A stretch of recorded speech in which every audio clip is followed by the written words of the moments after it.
English language teaching. Under the covers.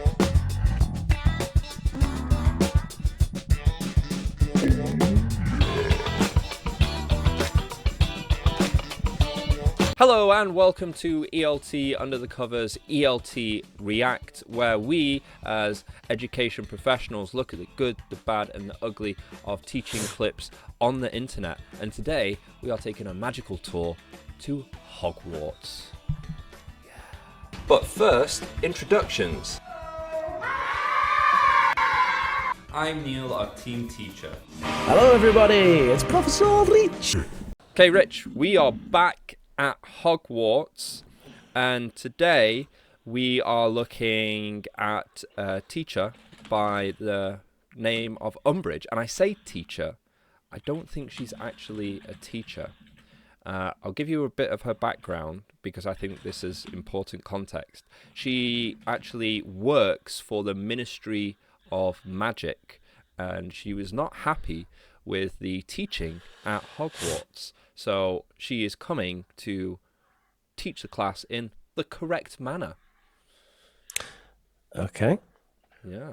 So I'm trying to come up with Harry Potter puns and stuff, but I don't know. I'm just thinking of broomsticks and boring stuff like that. You have to know all the lingo, don't you? All right then. Well, let's see this teaching. So she teaches in a proper way, does she? She teaches the proper way, but basically, we'll see about that. What we're thinking, what the analogous way is basically, imagine if someone from the education department came and said, right, okay, we've put all this curriculum together, national curriculum, and these teachers are not teaching it well. So you know what we're going to do? We're just going to fire the teachers, and we're going to take over and teach the classes. So that's basically what happens. So I'm going to be really interested to see your reaction and your take on that, bearing in mind that sort of analogy.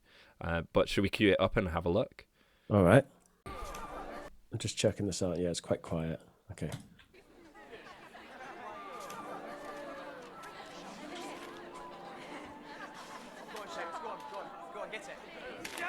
Hate when students create mystical creatures in the classroom.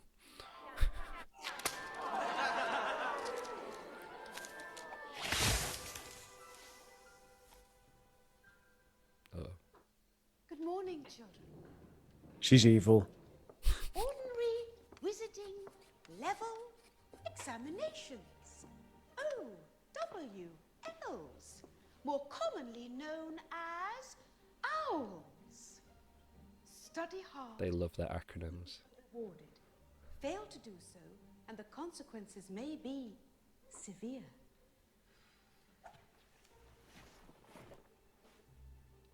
It's got Nurse Ratched vibes. And previous instruction in this subject has been disturbingly uneven. But you'll be pleased to know, from now on, you will be following a carefully structured, ministry-approved course of defensive magic. Yes. There's nothing in here about using defensive spells? Using spells? You would need to use spells in my classroom. We're not going to use magic. You will be learning about defensive spells in a secure, risk-free way. Well, what use is that? If we're going to be attacked, it won't be Wow. risk-free. Students will raise their hands when they speak in my class. It's like learning a language but not speaking it. It is the view of the ministry that a theoretical knowledge will be sufficient to get you through your examinations, which, after all, is what school is all about. And how theory is supposed to prepare us for what's out there. There is nothing out there, dear. Who do you imagine wants to attack children like yourself? Oh, I don't know. Maybe Lord Voldemort.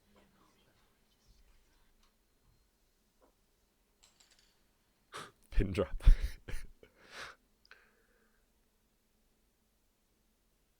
Let me make this quite plain. You have been told that a certain dark wizard is at large once again. This is a It's not a lie. I saw him. I fought him. Detention, Mr. Potter. So according to you, Cedric Diggory dropped dead of his own accord. Cedric Diggory's death was a tragic accident. It was murder. Voldemort killed him. You must know that. Ooh. Big teacher voice. Potter, my office. Well, that's interesting. So she's obviously evil. That's and presented in that way, and it's the carbon cutout of the kind of the evil substitute teacher in a way, isn't it? That's sort I of can't the. remember if she's evil because she's kind of like on the side of Voldemort, or she's just a bureaucrat and she just Right. dislikes magic or something like that. Right. But she's been set up to be evil. And Oh, yeah. one of the interesting things I found, and this might go to tell you a little bit about J.K. Rowling or even her as a teacher as well, that it's presented, she uses the word risk-free environment, saying, oh, we're going to learn this in a risk-free environment. That's actually presented as a bad thing, which I agree with, actually. I don't think you can have a risk-free environment. Although, you know, the priority is always on student safety. It has to, and, you know, obviously, yes, you don't want it to be a dangerous environment. And we can That's- also apply that to seems to you be know, obvious. the learning process as well, because risk of kind of like losing face or, you know, like being seen as a bit silly or stupid because you made Yeah, exactly. a mistake, you know. I mean, that's inherently the risky. point. Yeah. Yeah, that's the point, isn't it? I mean, you can fall off a chair, you can, you know, stab yourself with a pencil. There's all kinds of risks in the classroom that we can't necessarily eliminate. So, yeah, I found that quite interesting. And then we've got the argument of theory without practice, haven't we? I think that's kind of So- what I expected to come from this clip. You know, the idea that, well, when you go to school, it's just you sit there and, you know, the knowledge, you've got a giant empty head and the knowledge is poured in there and you are filled up with all this knowledge, and then you go out into the world and use it practically. That's how it works, right? Yes. Well, it's definitely how it works in our heads. It's definitely what people expect. but it's not real. What most people need to expect. What most people seem to expect. I even wonder. I've started to question it a little bit because I've been doing some classroom experiments, and You've been getting out your magic wand.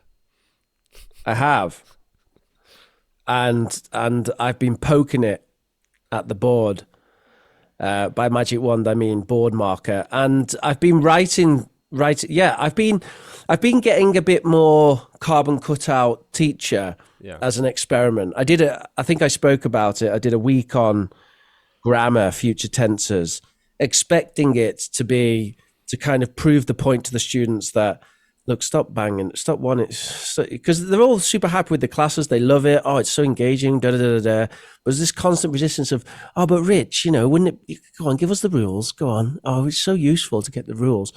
So I was like, right, here we go. Because the thing is, I'm pretty fond of grammar, actually, and I'm pretty good at it, you know. Yeah. I understand it. I can explain it. And yeah, I find it interesting actually as a theoretical exercise.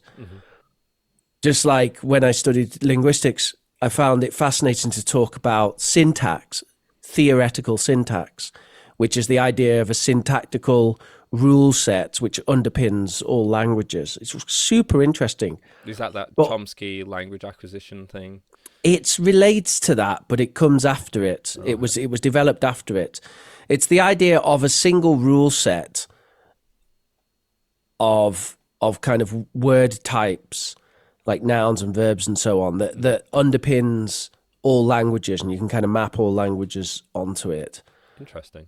And yeah, it's theoretical syntax, linguistic syntax, and loads of people have written papers on it, and there's all kinds of discussions about it and all kinds of stuff like that. But yeah, it relates to Chomsky's idea of an innate language, whether there's something in our brain which is kind of a rule set ready to accept these rules. But it's, at the moment, it's entirely theoretical, even though you would think, oh, that's super useful for like programming computers to understand language and stuff. And I think they did think that. But now with generative AI, all that's gone out the window because they've realized, oh, actually, we don't need all this rule-based stuff. We just do it in an empirical way. Just pump a load of data into the robot and get it to notice the patterns itself. Yeah. Oh, wow. It's what we try and do with people now, isn't it? Really? Inductive learning. Yeah. So anyway, yeah, going back to the point. I love that stuff, but I've been incredibly resistant. I'm a bit of an extreme character, that I'm all or nothing with things, for the fact that, you know, in order to moderate my alcohol consumption, I had to become totally teetotal, which is what I am now. Yeah. For example. And now I have like a tub of ice cream every day. You know, I'm that kind of person. So I love that stuff. And I thought, right, okay then.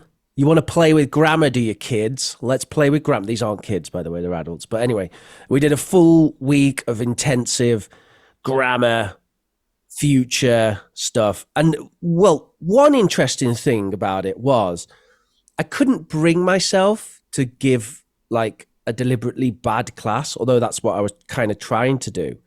So I actually still tried to make it engaging, still filled it with communicative stuff. You know, it's just that we dedicated a pretty big chunk of the class, a much larger chunk than I would normally dedicate, to rules, writing on the board, and what you might call teaching. So like that chalk and talk lecturing, blah, blah, and this is, I'll put this here, and yes, I'm just trying to paint lecturing, lecturing, explaining and writing things on the board. Okay. What? And I, you know, I'm being a bit tongue in cheek when I say it, but what we could actually call teaching, you know, when you're going to explaining and writing. Yeah. So there was a significant chunk of that, which is something that I normally avoid. I don't do a lot of that. And that, coupled with the other stuff, which was intended to be engaging and all the rest of it, it went down really well. Yeah, really well. Like they didn't think it was boring. They didn't think, oh, this is pointless. And it didn't particularly convince anyone of the argument I was trying to make that we should just steer clear. No, we should just not do this. Yeah, basically. And so I did have a slight correction in my kind of default teaching after that, where I thought, all right, then I'll start throwing a bit more of that stuff in there. Yeah. And I have now. And I haven't quite reconciled yet in my own mind why it is that it's good to do that. But I think one of the reasons is that people do have this carbon cutout, like we just saw in the clip, of how teaching happens. And because of that expectation, you know, people, they are desperate to pick up their pen, open their notebook, and start copying stuff down. They're so desperate for it, you know? Yeah. And when you don't do it, they almost feel insecure. Yeah. You know? And I've done it many a times. My first class, none of it happens, and people are kind of wide-mouthed, looking at their empty notebooks and wondering when they're going to get an opportunity to copy down a table with grammar rules in it, you know? And when you do it, you can see they feel kind of a bit more comfortable about it. Oh yes, this is how we learn and then they'll name their country, and it'll be any country around the world. But they seem to think that no, it's because that's how we learn in our country. Yeah, join the club. It's an idea in your head about how learning should happen. It makes people feel comfortable. So, other kind of rationales aside, I think there is an argument for it just based on that. and I don't think it's And going that to you change. can learn that way. That's the one of the difficult things that kind of we battle against, is that it's not entirely ineffective. You know, like people do learn that way, but it's kind of like trying to ice skate uphill. Yeah. For some. So you know, and that's why tuber teachers, and you can learn from books, and you can learn from these videos on YouTube and courses and stuff like that, because you just Yeah. kind of need to, you know, absorb and then practice.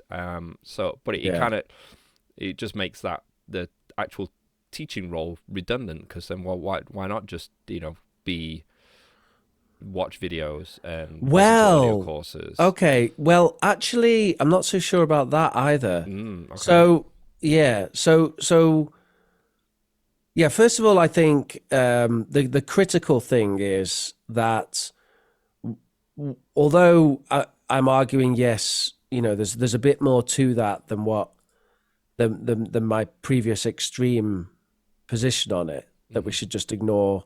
We should never, ever, ever do that kind of teaching. Actually, I think it's even more than just we should sometimes do it. Actually, I think it's probably best to have a component of every class, or near enough every class, where you're doing a bit of chalk and talk style lecturing and note taking, even if it's just 5 minutes. It makes people feel good about it. Or if you're doing it, it's also generally a component on most teaching methods and frameworks. You know, like ESA is literally say as study is part of it. You know, presentation is part of it. I can't. Yeah, and it's really helpful with emergent language and questions as well, to get the pen out and start scribbling on the board and stuff, and giving people some stuff to get their teeth into. So there's that side of it as well. But obviously coupling that with all of the other stuff we know, keeping it engaging, communicative, using all of the other techniques we've talked about, TBL and so on. But to get to the point you were saying, you know, what do you need the teacher for? I think there is something, and again, it could all be an illusion, but at the end of the day, I think we have to say, well, maybe it doesn't matter even if it is an illusion. So it could all be an illusion that it's necessary, but actually sitting in a classroom and having a teacher there and having the other students there as well, because one-to-one's a different dynamic. But when you have other students there, you know, people act in a certain way. It's kind of how we're built in a way. There's a lot of subconscious things going on. And I think there is something to be said for that as well, because I'm pretty sure that there's not that many people proportionally who will watch an English with Lucy video and get out their notebook and start scribbling things down. Some of them might, but I think most people will watch it and just kind of watch it, you know, and sort of listen to it. And a couple of conscientious people will start scribbling things down. But I think the proportion of people who will start scribbling things down in their notebook in a classroom is more, because it's kind of the expectations there. People can see you, other people are doing it, so it influences you, right? So I do think there is some utility to the teacher for that. And particularly, obviously, if we then say, well, that is going to be 5% of our class, and 95% of our class is going to be what the 100% was previously. So it's like it's not necessarily the teacher or the studying, it's kind of acting, this environment, environment is acting like an extrinsic motivator. You know, they've got, you know, by writing down, because we know I think it's fairly proven that if you write something down, you're better to retain it. But, you know, a person doing this by themselves from a book might not do that at home, but because of the environment of the classroom, they might feel that they need to do that. And then they attribute that to the class, when, you know, it's really just kind of like that's kind of like they're consciously or unconsciously forced to kind of do that based on social norms or environment or whatever.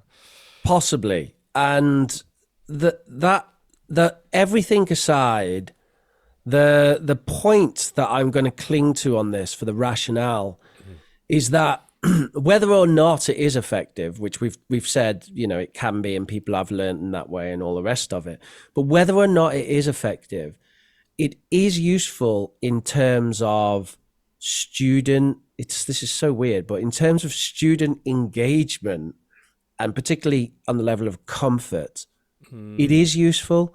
And that's so bizarre, isn't it? Because the whole Because it reason like why lowers that effective filter or whatever. Mm, Would that be included within that? Because it's kind of like making them feel comfortable, so that yeah, a little bit. it allows more in something. Definitely, yeah, there's a component of that for sure.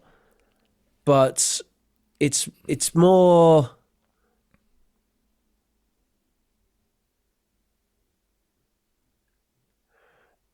I just find it funny. It's almost paradoxical that the whole reason to sort of turn away from chalk and talk and lecturing and stuff like that is because we're like, it's not engaging, as well as the fact that you're not doing it, you're just doing the theory. But it's kind of like, well, that's not engaging.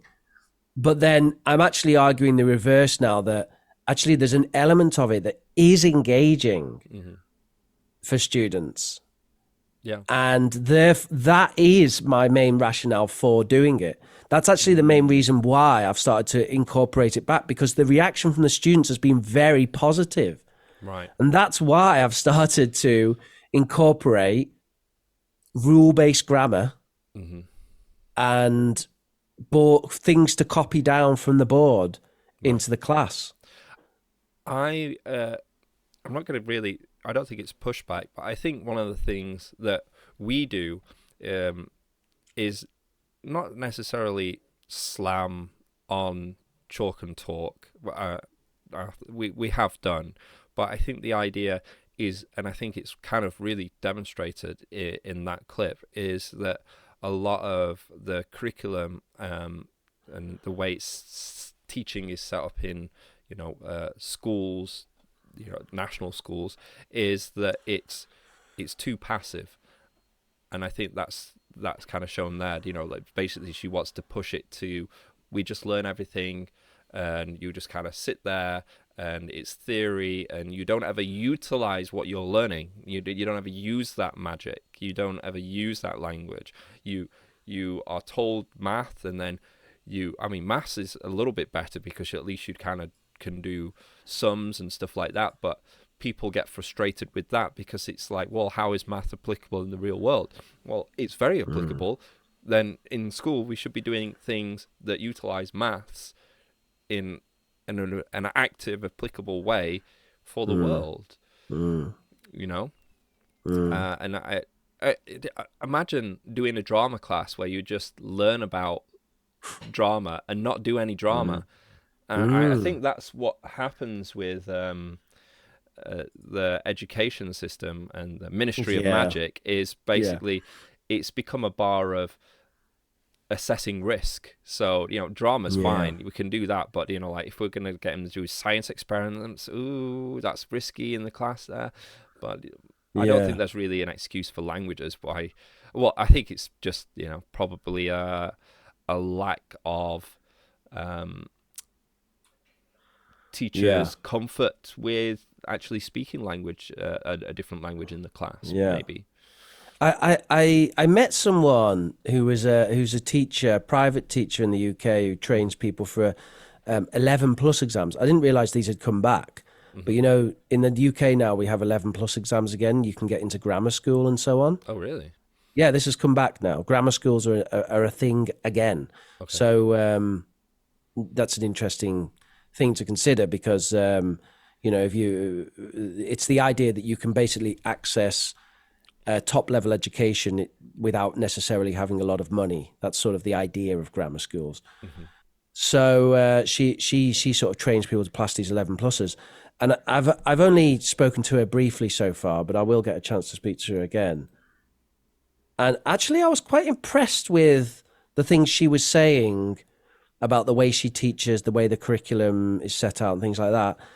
And I don't know, I mean, she seems like quite a conscientious teacher in general, so perhaps it's more to do with her as the individual rather than the system. But I was quite impressed about, focuses on engagement and stuff like that. And she was doing maths. as well, by the way. Okay. But she was talking about a focus on engagement and stuff like that. I can't imagine my math teachers from school considering engagement. That wouldn't even be a consideration, really. Yeah. Explanation would have been the big thing for them. Are you good at explaining maths? I think that would have been the thing that they wanted to see. Yeah. So I found that interesting, but that's sort of to come back to a further point. But yeah, I mean, as with all things, we're getting to a balance point, aren't we? Yeah. So don't just, I mean, the takeaway is don't write anything off. You know, always give things a go. Find your style, stick to it, but don't write things off. Be prepared to try different ways of doing things. And maybe critically, balance things out. If you're doing a lot of this completely. passive, you know, make sure that there's some magic in there. Yeah. On the pan, active. And of course, we want to see results. So results focused, but also feedback focused. So check in with your students. You know, I've started to make sort of surveys and polls and feedback and stuff as a regular thing now. So we'll do stuff in class and having a bit of a vote or a poll. Actually, I have to incorporate British values as part of the syllabus that I teach. And one of those is democracy.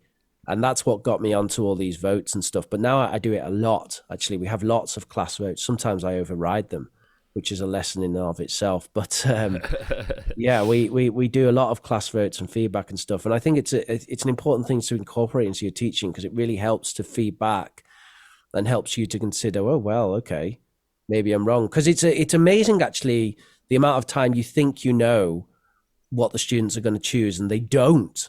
You know, and those surprises are actually the best. You know, I prefer the surprises. It's kind of boring when you can predict it.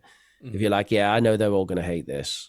And then, you know, they all do. And you're like, well, you know, didn't learn anything there then, you know.